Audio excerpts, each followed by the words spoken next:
Nous l'avons évoqué dans notre journal hier, la Géode à Charleroi Expo a accueilli le 7e salon de la communication pour les PME aujourd'hui.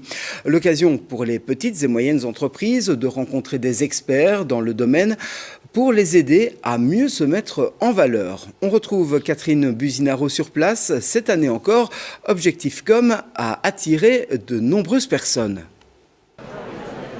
Et oui, tout à fait Eric, nous sommes ici au salon Objectif Com qui se déroule en ce moment à Charleroi. C'est la 7e édition de ce salon et la 3e fois qu'il se déroule à Charleroi. Concrètement, Objectif Com, c'est quoi? Cela représente plus de 1000 participants qui assistent à une quinzaine de conférences. Il y a également une trentaine de stands. Alors on parle de quoi concrètement ici? On parle de stratégie, de marketing, de communication bien évidemment, et également du développement sur la toile pour les PME et les indépendants. Grande nouveauté de ce salon, c'est qu'il est diffusé en streaming et en direct sur Internet. On pourra également revoir les conférences juste après ce salon. L'adresse Internet se diffuse juste en bas de votre écran. Justement, parlons-en d'Internet. C'est de plus en plus important pour les PME et les indépendants de se développer, notamment sur les réseaux sociaux. Je vous propose d'en découvrir un peu plus à ce sujet. Lors du salon Objectif Com, les PME et les indépendants sont invités afin de découvrir les nouveautés dans le monde de la communication. De plus en plus d'entrepreneurs veulent se développer sur la toile. Il faut dire qu'Internet et les réseaux sociaux ont changé la donne ces dernières années.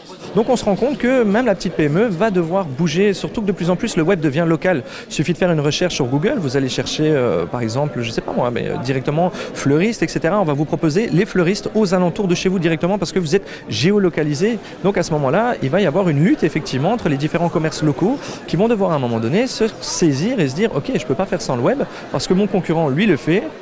Il est donc nécessaire à l'heure actuelle de se former en communication et surtout d'entretenir sa réputation sur Internet. Un conseil est notamment de se montrer proche de ses clients. Premier conseil, soignez l'image. Soignez l'image, on est fort dans le visuel, etc. Essayez d'avoir une photo de profil, photo de couverture et de publier des images qui sont cohérentes. La deuxième chose, c'est ne pas publier que du contenu commercial. Il ne faut pas oublier que sur les réseaux sociaux, on est là pour se divertir avant tout. Donc, poster des choses plus légères et pas uniquement essayer de vendre. Et la troisième chose, je pense, c'est être authentique. Être authentique, et ça rejoint un petit peu le point 2. Ne pas hésiter à montrer les coulisses et à jouer carte sur table et montrer l'envers du décor, etc. pour justement créer une image plus sympathique, plus humaine et pas juste commerciale. En termes de prix, le web n'est pas plus cher que les autres médias.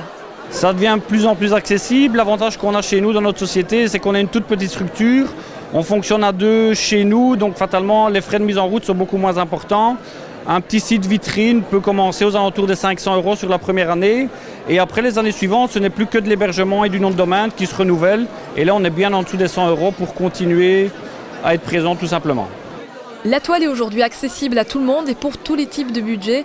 L'important est surtout d'avoir une bonne visibilité, notamment sur les moteurs de recherche comme Google ou encore Yahoo.